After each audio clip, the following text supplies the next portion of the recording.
Hi people, I'm doing an update video on my blood python, just the blood python for today, and I will be doing another comparison video on the boa and blood python at once here shortly.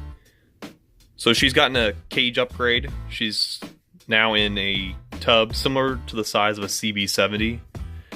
So this tub's about 33 inches long and 18 inches wide. And she's got a nice big water dish she can fit her whole body into because this snake in particular likes to soak. Most blood pythons do enjoy soaking more than others. And so she's got a decent sized water bowl, and so I was debating what substrate to use. Now I know a lot of people don't like the look of newspaper, and I could have used aspen shavings just like most of my other snakes. But the problem is, when she gets in her water dish, she will drag all those aspen shavings into the water dish, and it would require more cleaning and just more bacteria buildup. So she's still on newspaper, and the newspaper seems to be working out just fine. And so I'm gonna go ahead and pull her out. There she is. She is due for a shed, but she has gotten much larger since my previous video. And she's all warmed up. She's sitting on her heat pad right now. She's gotten a lot better about temperament.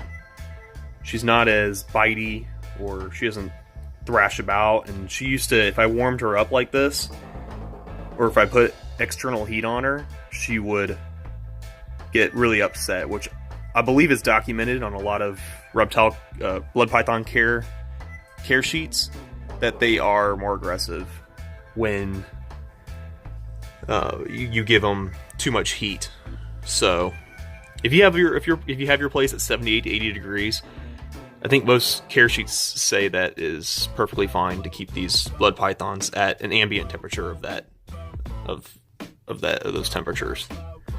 So I'm gonna go ahead, I'm gonna pause the video and get her out. So here she is, out on the floor. She is a decent sized snake now. She's about 3.5 feet long ish. And she's looking gorgeous. But like I said, she is due for a shed. But she doesn't mind me waving my hand in front of her as much as she used to. She used to get all kind of pissed off. But she still hasn't gone through a color change. So she's almost 3 years old. Or right around 3 years old. She just gave me a little huff right there. She doesn't hiss. She just gives me huffs and puffs, which is fine. But yeah, she's about 3 years old, and she's eating medium rats every 2 weeks. And that seems to be doing just fine. Medium rats every 2 weeks, I think, is just enough for these snakes.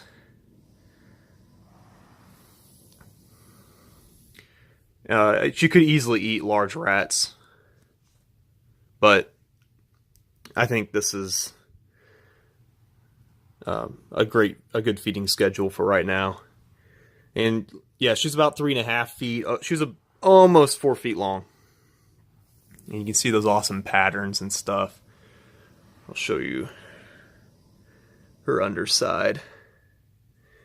But yeah, she's looking really good. But yeah, no color change yet. So she may be I don't know for sure if she's a Malaysian red blood. She was sold to me as a Malaysian red blood, but she could be a Sumatran or a sorry, not a Sumatran, more like a Borneo.